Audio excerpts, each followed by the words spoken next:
नमस्कार। हिंदू धर्म का महान ग्रंथ महाभारत ज्ञान का विशाल भंडार है।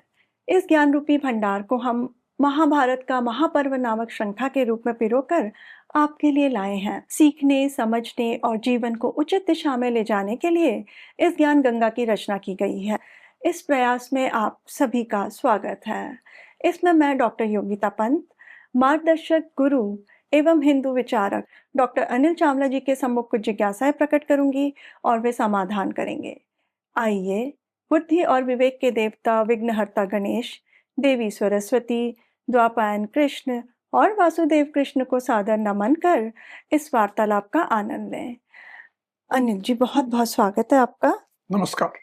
अनिल जी, पिछले प्रकरण में हमने सहदेव द्वारा दक्षिण विजय की कथा सुनी थी। माद्री पुत्र नकुल ने पश्चिम दिशा की ओर प्रस्थान किया था। उन्होंने भी क्या वहां पर विजय प्राप्त करी? हाँ, नकुल को भी पूरी पश्चिम दिशा में विजय प्राप्त हुई।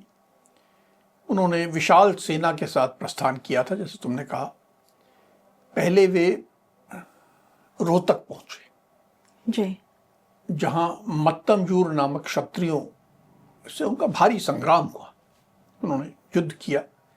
उसके बाद उन्होंने आगे बढ़ते हुए मारवाड़, शैरिशक, महोत नामक देशों को जीता। उसके बाद उन्होंने शिबी, त्रिगर्त, आवष्ट, मालव इत्यादि देशों को जीता। जी। फिर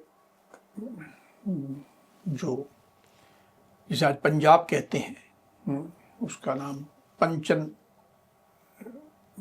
पंचनद देश था, पंच नदी का देश।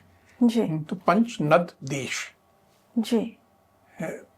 उसके बाद अमर पर्वत, फिर उत्तर ज्योतिष, फिर दिव्यकट नगर, फिर द्वारपालपुर इत्यादि को नकुल ने अपने वश में किया। जी।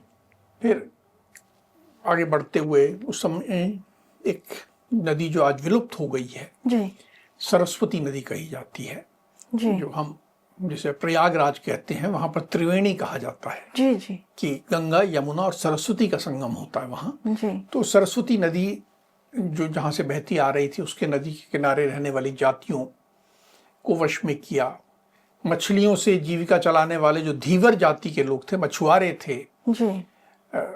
उनको वश में किया। पर्वतों पर निवास करने वाली कई जातियां थी, उनको भी नकुल ने जीता।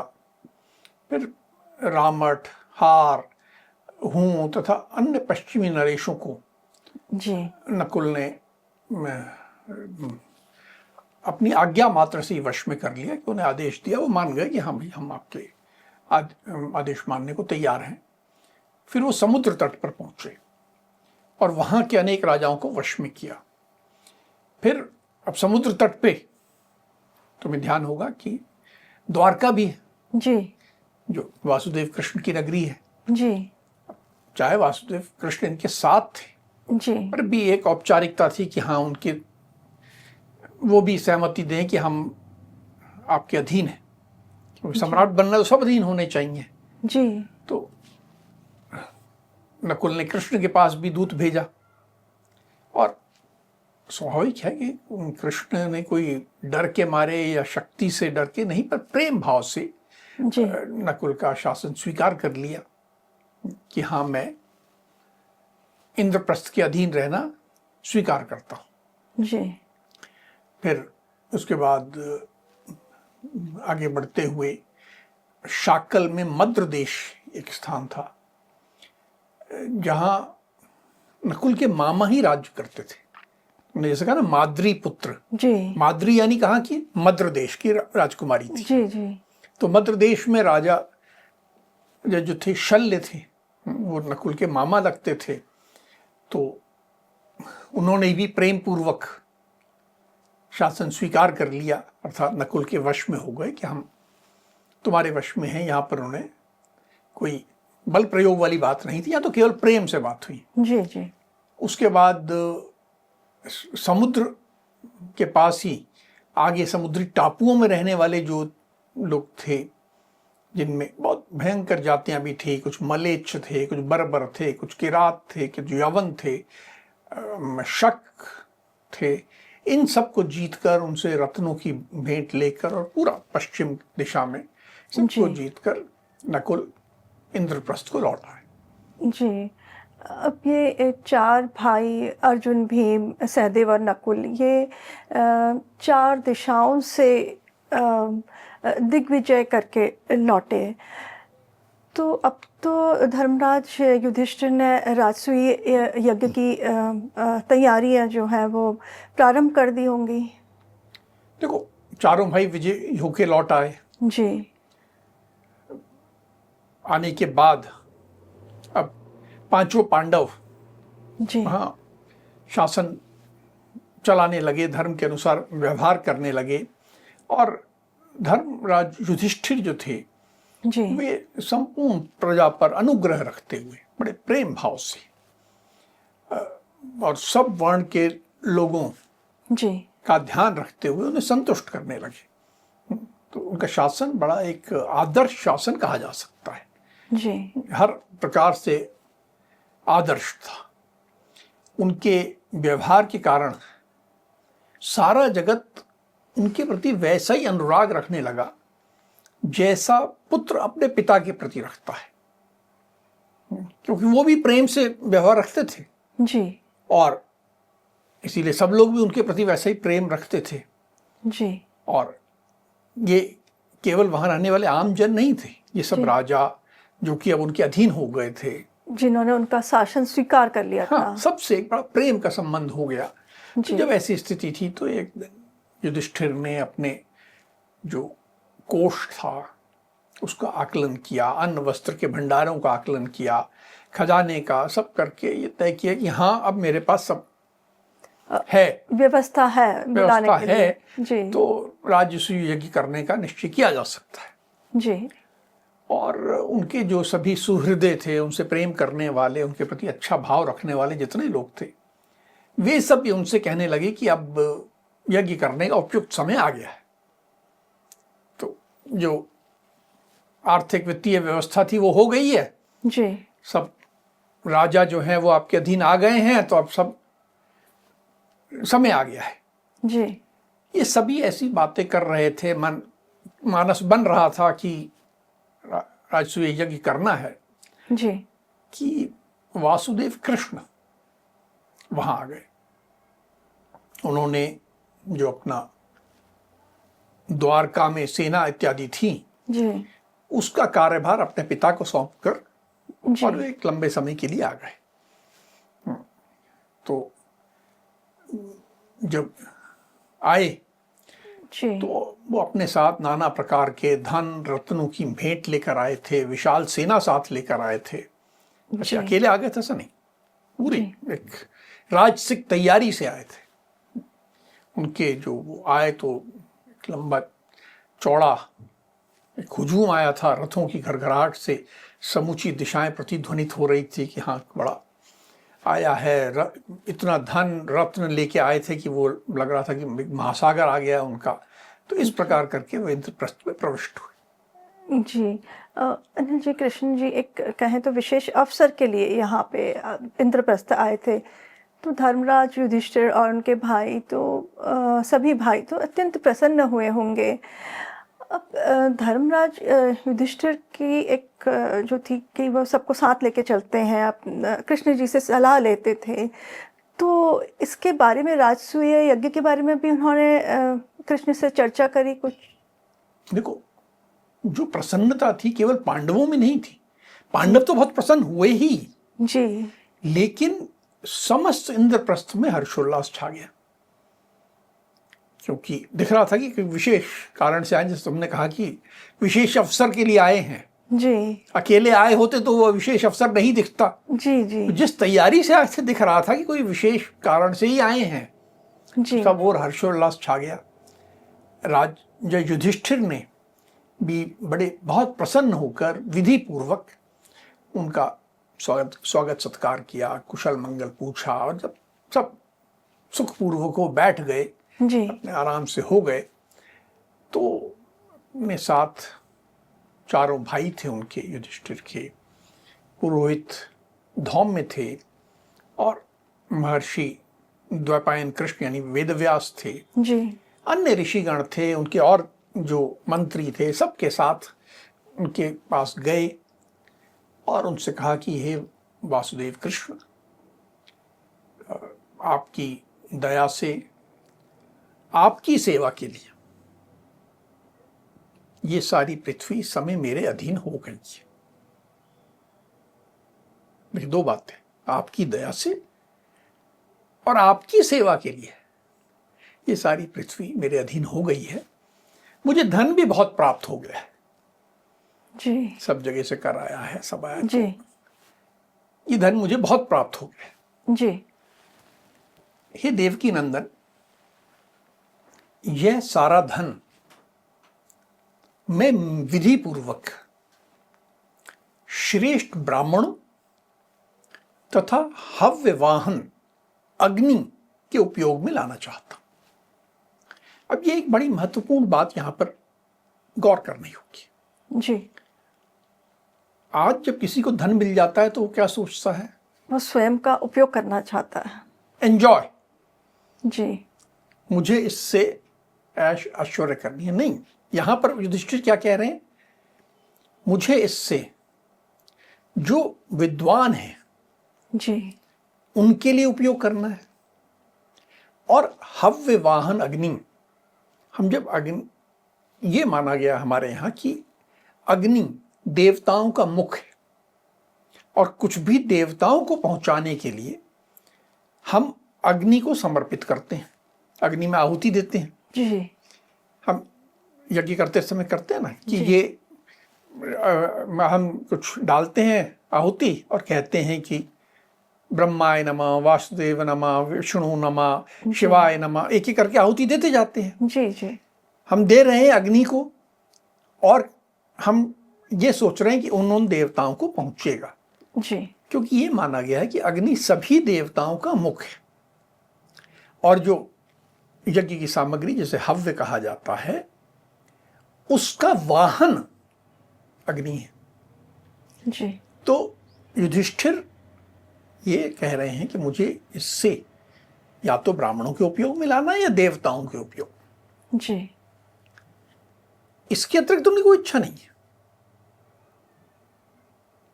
इन दोनों के उपयोग के लिए धन मिल गया है, और ये सारा धन मैं इस उपयोग में लाना चाहता हूं। जी। अब मैं आपके तथा अपने भाइयों के साथ यज्ञ करना चाहता हूं, इसलिए आप मुझे आज्ञा दें। क्या आप आज्ञा देंगे तो मैं करूंगा। और हे गोविंद, आप स्वयं यज्ञ की दीक्षा लें,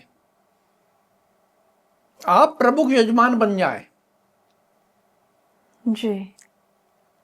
आपके यज्ञ करने पर मैं संपूर्ण पाप रहित हो जाऊंगा, मेरे सारे पाप समाप्त हो जाएंगे, मुझे सब पुण्य मिल जाएगा। और हे प्रभु, यदि आप वो नहीं चाहते जी। तो अथवा आप मुझे अपने इन छोटे भाइयों के साथ दीक्षा ग्रहण करने की आज्ञा दीजिए। आपकी अनुज्ञा मिलने पर, आपकी परमिशन जी। जी। मिलने पर ही मैं इस उत्तम यज्ञ की दीक्षा ग्रहण करूंगा। देखिए क्या भाव है, क्या विनम्रता है, और आदर का भाव है, आदर का। उनको इतना सम्मान दे रहे हैं। वो उनकी, जबकि रिश्ते में उनके भाई लग रहे हैं, जी। पर सम्मान का भाव देखिए। जिस आदमी ने उनको योजना बनाने में मदद की, जिस आदमी ने जरासंध जी को हराने में उनकी मदद की, उसके प्रति आदर भाव देखिए। कृतज्ञता का भाव। जी, कृतज्ञता है, आदर है, सम्मान है, जी। विनम्रता है। यह सीखने वाली बात है। अहंकार छू तक नहीं गया है। ये नहीं मुझे सम्राट बनना है, अब तो तू कौन? नहीं, यह जो उनका भाव है, जिस भाव से झुके हैं, वो सीखने वाला बात। जी। अनिल जी, इस धर्मराज के इस प्रकार कहने पर फिर वासुदेव ने क्या उत्तर दिया? कि वासुदेव कृष्ण ने पहले तो सब लोग थे जी। तो राजसूय यज्ञ के गुणों के बारे में विस्तार पूर्वक वर्णन किया कि राजसूय यज्ञ होता क्या है, उसके क्या लाभ हैं, क्या है, बड़ा विस्तार पूर्वक वर्णन किया। और फिर कहा जी। कि हे राजसिंह, हे राजन, आप सम्राट होने के योग्य हैं, क्योंकि जो दीक्षा ले रहा है राजसूय यज्ञ की वही सम्राट बनेगा। जी। अब ये इनका बड़प्पन था कि इन्होंने कृष्ण को कह दिया जी। कि आप दीक्षा ले लीजिए, अर्थात आप ही सम्राट बन जाइए। जी। कृष्ण का नहीं, आप सम्राट होने के योग्य हैं, आप ही इस महान यज्ञ की दीक्षा ग्रहण कीजिए। आपकी दीक्षा लेने पर हम सब लोग कृतकृत्य हो जाएंगे, हम सब लोग बिल्कुल पूरी तरह संतुष्ट हो जाएंगे, हमारा सब काम हो गया, ये भाव आ जाएगा। और मैं आपका कल्याण करने के लिए सदा उद्यत हूं, सदा तैयार हूं, सदा आपके साथ हूं। जी। और बड़ा काम है, मुझे आप किसी आवश्यक कार्य में लगा दीजिएगा। एक जिम्मेदारी भी ले रहे हैं। हाँ, मैं आपकी सब आज्ञाओं का पालन करूंगा। अब आप यहां देखिए कृष्ण की विनम्रता, जी। कि जो व्यक्ति उन्हें सम्राट बनने के लिए प्रस्ताव दे रहा है, कि उससे कह रहे हैं कि मैं तो आपके कल्याण करने के लिए सदा तैयार हूं, मुझे कोई काम दे दीजिएगा और मैं काम करूंगा। और ऐसा प्रतीत हो रहा है कि वो इसी तैयारी के साथ आए थे। बिल्कुल इसी भाव के साथ, इसी मन के साथ आए थे। जी। अब युधिष्ठिर ने वासुदेव कृष्ण से ऐसे आज्ञा प्राप्त की, फिर धर्मराज युधिष्ठिर ने क्या किया? देखिए, अब ग्रीन सिग्नल मिल गया। जी। अब समय है योजना का, तैयारी का। जी। तो तुरंत साधन एकत्र करने हैं, सब काम करना है। जी। तो युधिष्ठिर ने अपने छोटे भाई सहदेव और मंत्रियों को निर्देश दिए कि यज्ञ के लिए सभी सामान, आवश्यक उपकरण, मांगलिक वस्तुएं तथा यज्ञोपयोगी सामग्री शीघ्र ही सेवक जाएं, सब लेकर आए। और साथ ही जिम्मेदारियां भी दे रहे हैं। जी। कहा इंद्रसेन, विशोक और वो जो अर्जुन का सारथी है ना, पुरु, जी। ये अन्न आदि के संग्रह के काम में जुट जाए, क्योंकि इतने लोग आएंगे, सबका भोजन बनना है। जी। तो अन्न आदि का संग्रह करना पड़ेगा, सब जगह से आ जाए, व्यवस्था हो जाए। ये 3 लोगों की जिम्मेदारी लगा दी गई। जी। और जैसे ही युधिष्ठिर ने ये कहा तो सहदेव ने कहा कि ये सब व्यवस्था पहले ही हो चुकी है, मैंने पहले ही कर ली है, आप इसकी चिंता ना करें। जी। अभी ये सब बात चल रही थी व्यवस्थाओं की। तो उसी समय द्वैपायन कृष्ण, अर्थात जिन्हें वेदव्यास के नाम से जानते हैं, जी। वह बहुत से ऋत्विजों के साथ, अर्थात विद्वानों के साथ आ गए, और वो भी राजसूय यज्ञ के लिए आए थे। तो ये तय हुआ कि इस यज्ञ में वेदव्यास जो है ब्रह्मा का काम संभालेंगे। अब देखिए, ये जो कार्य हैं, जी। उस समय यज्ञ की जो व्यवस्थाएं थी, जिनमें कुछ हैं जो राजा को करनी है, जी। और कुछ हैं जो कि ऋषियों और विद्वानों को करनी है। जी। तो उसमें ब्रह्मा का काम तय हो गया। फिर धनंजय गोत्रीय ब्राह्मणों में श्रेष्ठ सुसामा नाम के थे, जो कि सामगान करने वाले तय हुए। ब्रह्मनिष्ठ याज्ञवल्क्य को भी यज्ञ का अधिर्व्यू का काम दिया गया। और वसुपुत्र पैल धौम्य मुनि के साथ यज्ञ के होता बने। होता एक पद है। और इन सबके शिष्य जो हैं, जी, वो अब स्वाभाविक है कि जैसे असिस्टेंट हायरार्की में, तो उसको वो सब वेदों वेदांगों के पारंगत थे। जी। तो वे सब होत्रग हुए। होत्रग एक संस्कृत के शब्द है, एक जैसे पद है, यज्ञ में एक जिम्मेदारी है जी।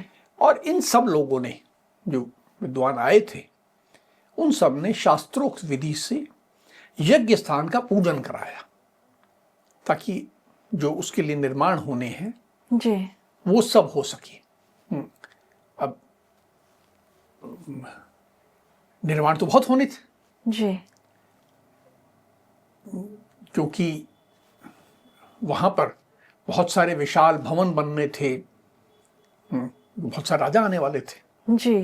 विशाल सुगंधित भवन बनवाए गए जो विभिन्न प्रदेशों से। अब इतनी जगहों पे आप सबको कर तो लगा है जी। अब समय कि वहां से सबसे ब्राह्मण आएंगे।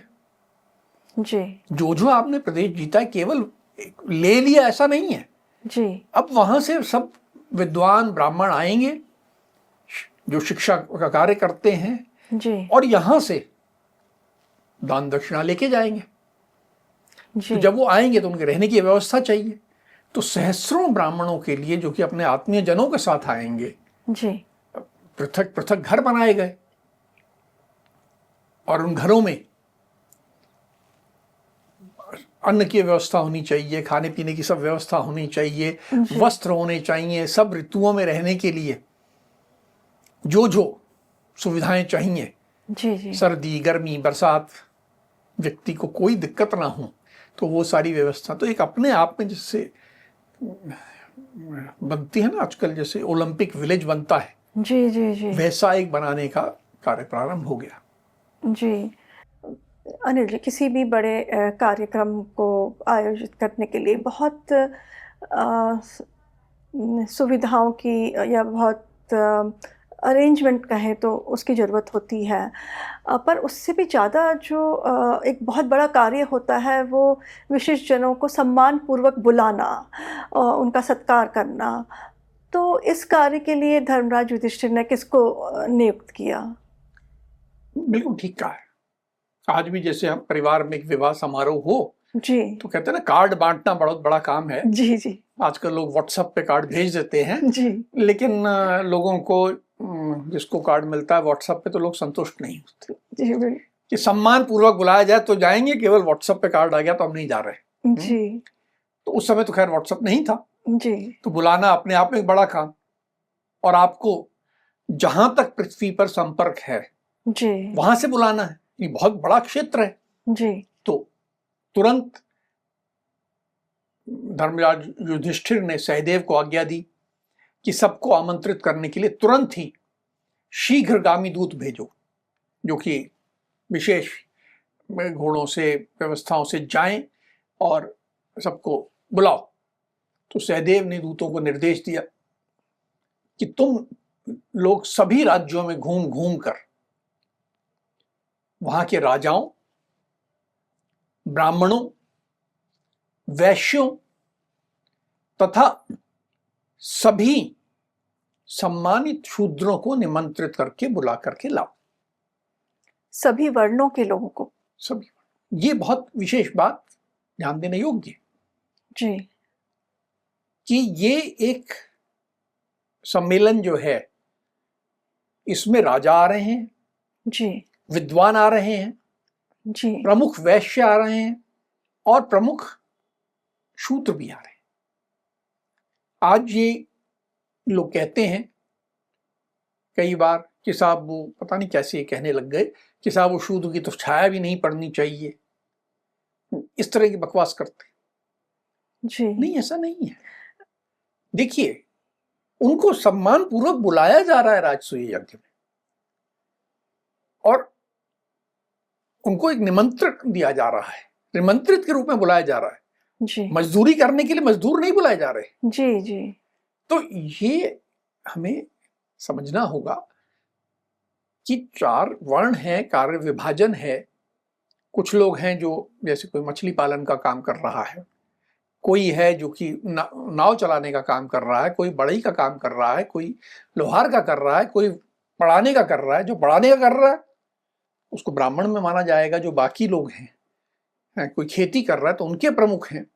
तो सबके प्रमुख लोगों को पूरे बिल्कुल लंका से लेके और पश्चिम में जहां तक जा सकते हैं और पूर्व में जहां तक जा सकते हैं और उत्तर में जहां तक सागर हो हिमालय के पार से, सबको बुला के लाना है। एक और चीज जो यहाँ पे आती है कि वहाँ उस समय जातिवाद नहीं था।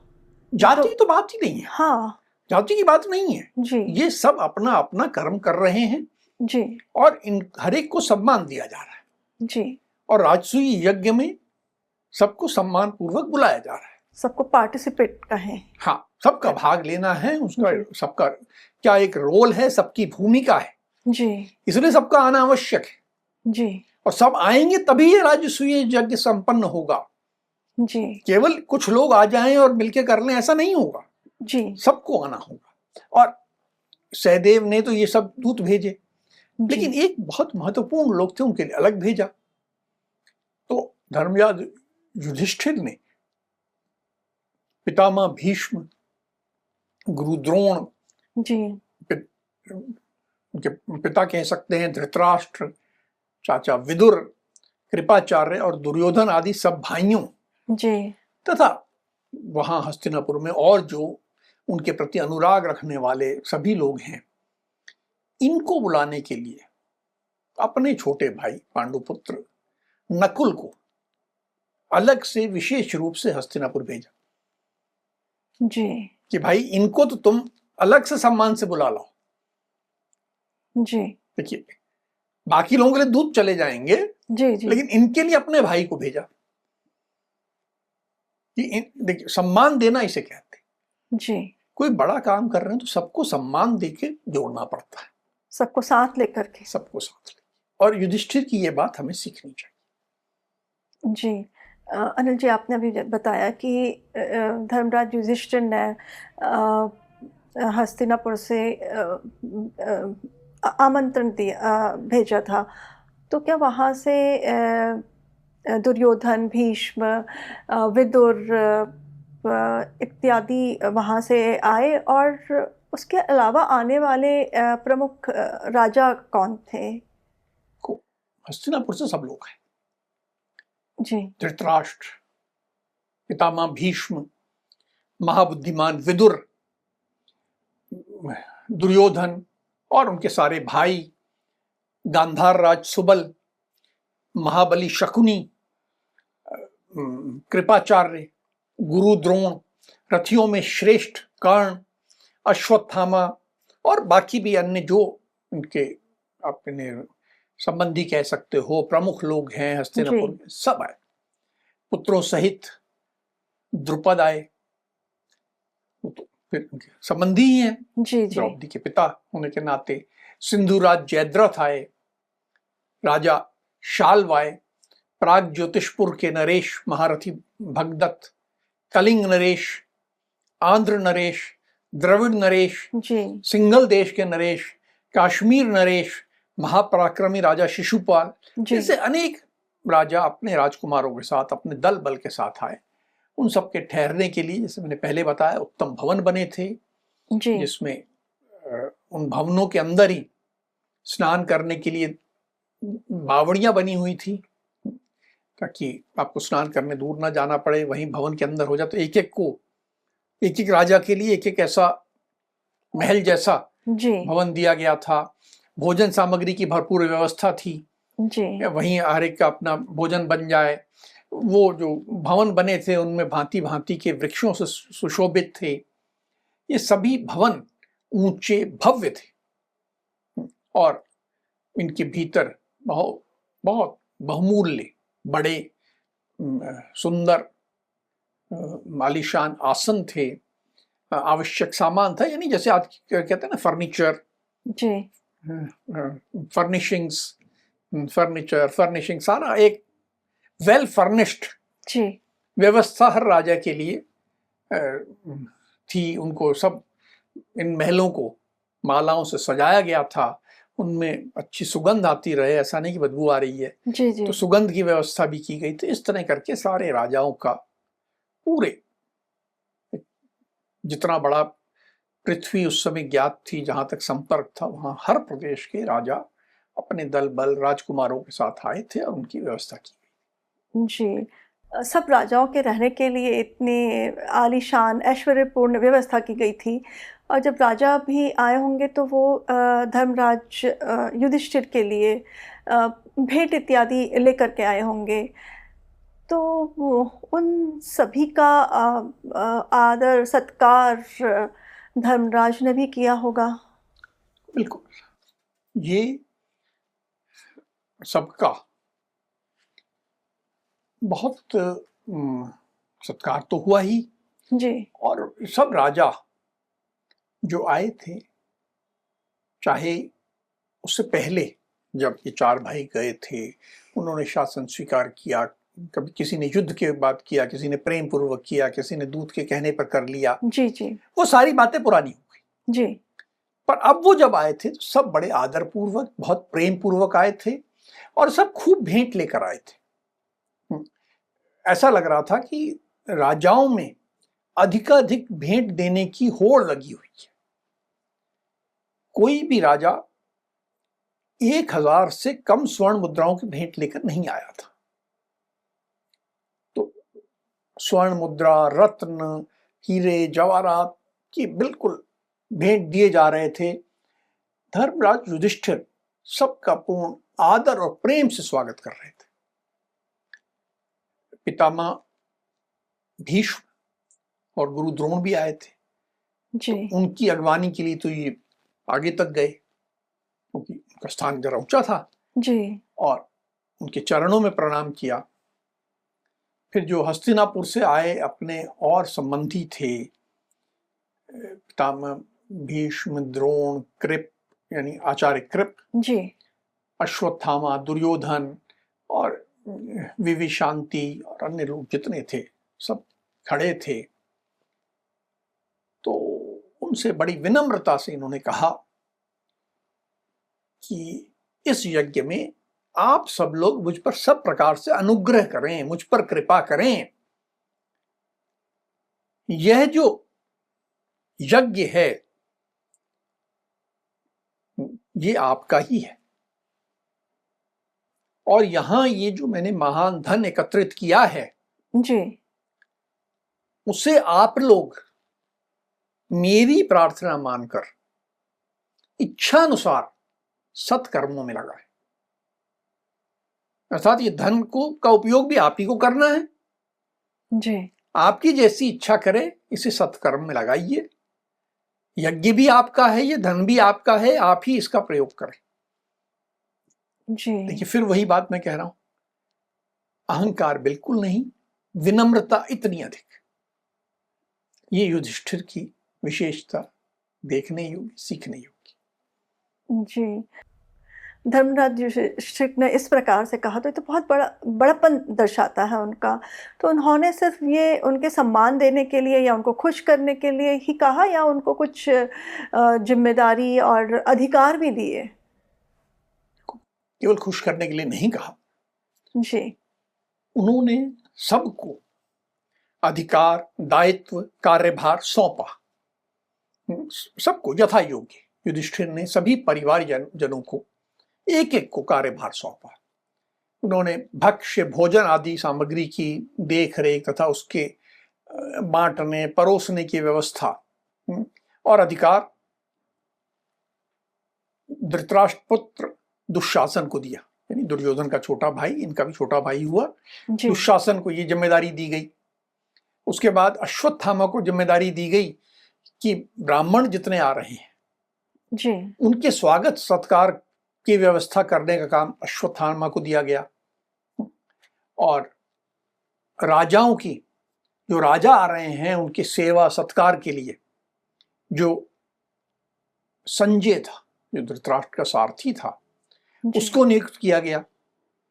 कौन सा कार्य हो गया, कौन सा नहीं हुआ, एक ओवरऑल सुपरविजन होती है ना। जी जी जी भाई इतना बड़ा है, सब कुछ ठीक होता रहे, जी तो ये जो कौन सा काम हुआ, कौन सा नहीं हुआ, देख रेख करना, दिशा निर्देश देना, ये सारा काम उन्होंने कहा कि सब आप पितामह भीष्म और गुरु द्रोण को दे दिया गया कि सबसे ऊपर का जिम्मेदारी, सबको आदेश देने का अधिकार इनको दे दिया गया। जी और जब सब राजा लेके आ रहे थे भेंटें, तो उसमें जो स्वर्ण है, उत्तम स्वर्ण है, रत्न है, इनको संभालना होगा। तो इनको, उत्तम रत्नों को, स्वर्ण को परखने, रखने और उसके बाद दक्षिणा हेतु ब्राह्मणों को देने का, लेना भी और देना भी है। तो ये सारे कार्य के लिए उन्होंने आचार्य कृप की नियुक्ति कर दी कि ये काम आप संभालो जी। संपूर्ण धर्म के जो ज्ञाता माने जाते थे, जो उनके चाचा थे विदुर, उनको कहा गया कि आप जो धन को व्यय करने का दायित्व है, कि क्या खर्चा करना, कैसे करना, ये सब आप देख लीजिए। तो उनको दे दिया गया। राजा दुर्योधन, जो धृतराष्ट्र पुत्र, इनके भाई, उनको काम दिया गया कि जो भी राजा आएंगे जी, उनसे भेंट स्वीकार आप करना मेरी ओर से।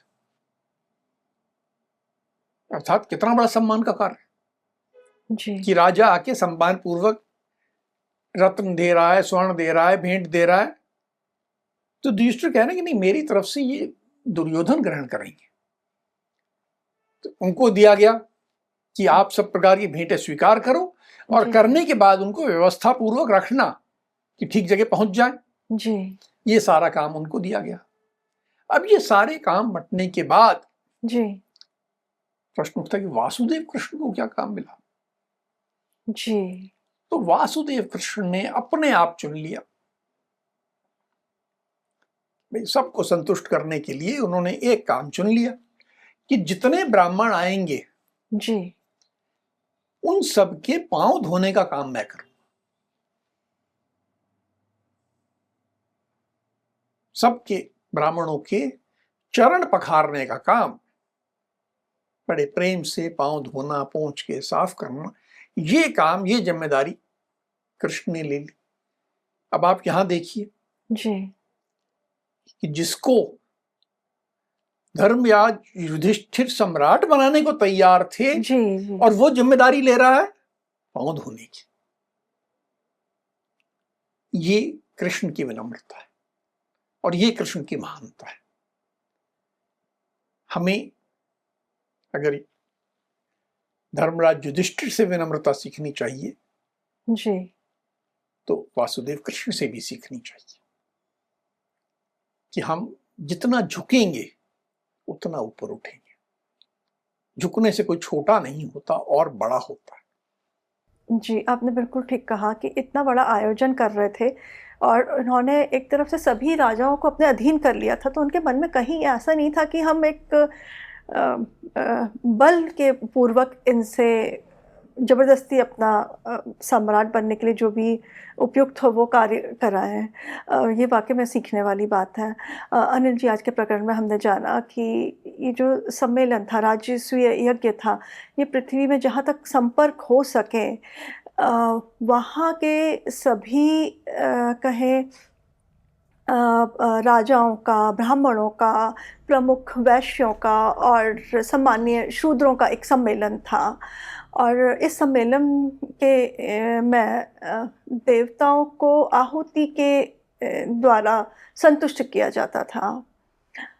और ये जो सम्मेलन था, इसका जो प्रबंधन कहें, एक कहें कि वैश्विक, एक पूरे संसार का सम्मेलन था ये।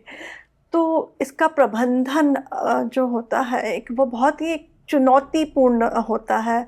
और अगर हम आज के युग से उसको कंपेयर करें तो ये एक ओलंपिक गेम का आयोजन करने जैसा है।